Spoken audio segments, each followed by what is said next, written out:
कैसे हैं आप सब। स्वागत है आपका मेरे YouTube चैनल दी क्राम सर में, जहां पर हम करने वाले हैं असाइनमेंट 304 जो कि है ब्लड बैंकिंग।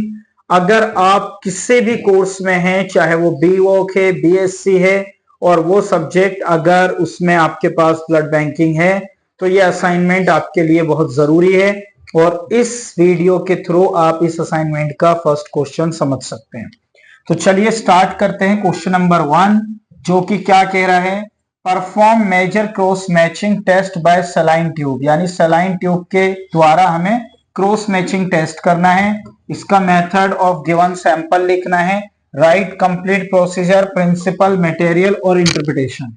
ये चीजें हमें 1 2 3 4 ये चारों चीजें और एक रिजल्ट भी लिखना है। तो 5 चीजें हमें इसमें लिखनी है। बेसिकली क्वेश्चन को देखकर ये बात समझ आ रही है कि जो क्वेश्चन है वो प्रैक्टिकली बेस्ड है। तो सबसे पहले हमें क्रॉस मैचिंग करना है, वो भी सलाइन ट्यूब मेथड के थ्रू। तो पहले इसका प्रिंसिपल लिख लेंगे जो कि क्या कह रहा है, the major cross match checks for the compatibility by mixing the recipient serum with the donor's RBC, यानी डोनर का आरबीसी चाहिए और रेसिपिएंट का हमें सीरम चाहिए। ठीक है, जो लेना चाह रहा है उसका सीरम और जो देना चाह रहा है उसका आरबीसी। एग्लूगेशन करेंगे जिससे कि हमें इनकम्पेटेबिलिटी मैच होगा कि वो कंपेटेबल है ट्रांसफ्यूजन और डोनर के लिए, डोनेशन के लिए या फिर नहीं। सबसे पहले हम इसमें देखेंगे कि इस टेस्ट को करने के लिए हमें किस किस मटेरियल की रिक्वायरमेंट है।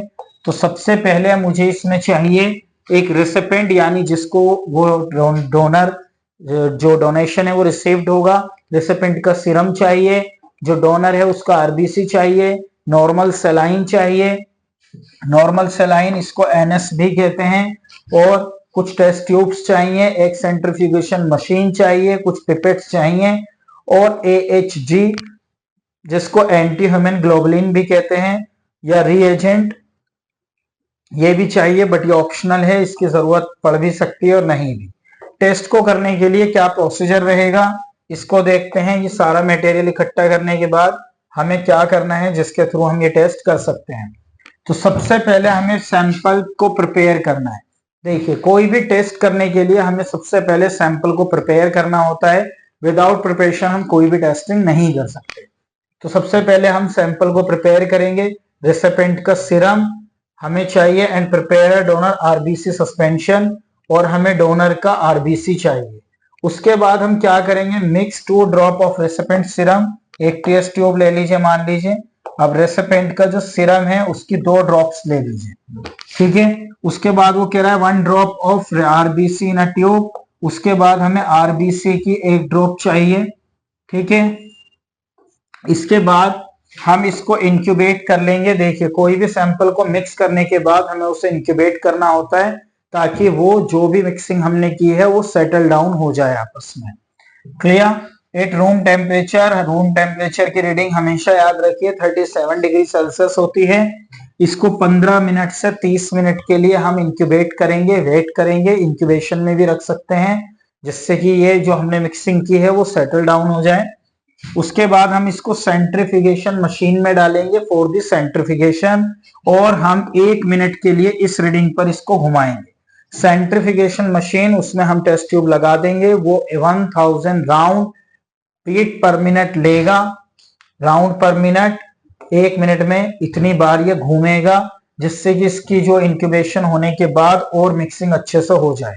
अब जब ये सब कुछ हो चुका है तो अब हमें इसको माइक्रोस्कोप में ऑब्जर्व करना है एग्लूगेशन इसका, कि हाँ जी क्या मिक्स हुआ, क्या सेटल डाउन हुआ और क्या नहीं हुआ। एंटीग्लोबुलिन फेस को भी चेक किया जा सकता है बट ये ऑप्शनल है। इसके लिए हमें सेल्स को वॉश करना होगा। उसके बाद जो ऊपर हमारे पास ऑप्शनल था AHG, उसको ऐड करना होगा। फिर इंक्यूबेट करेंगे और इंक्यूबेशन के बाद हम इसको चेक करेंगे अगेन चेक करेंगे। अगर एग्लूगेशन हो रहा है तो इसका मतलब जो टेस्ट है वो पॉजिटिव है, एग्लूगेशन है अगर, और ये इनकम्पेटिबल है यानी कि ट्रांसफ्यूजन नहीं किया जा सकता। बट अगर कोई भी एग्लूगेशन नहीं है तो टेस्ट नेगेटिव है और हम ट्रांसफ्यूजन कर सकते हैं एक जगह से दूसरी जगह। ठीक है, ये जो हमारा ऑप्शनल वाला मेथड है ये भी बहुत जरूरी है क्रॉस चेकिंग करने के लिए। यहां पर हमारा क्वेश्चन नंबर 1 होता है फिनिश। नेक्स्ट वीडियो में स्टार्ट करेंगे क्वेश्चन नंबर 2।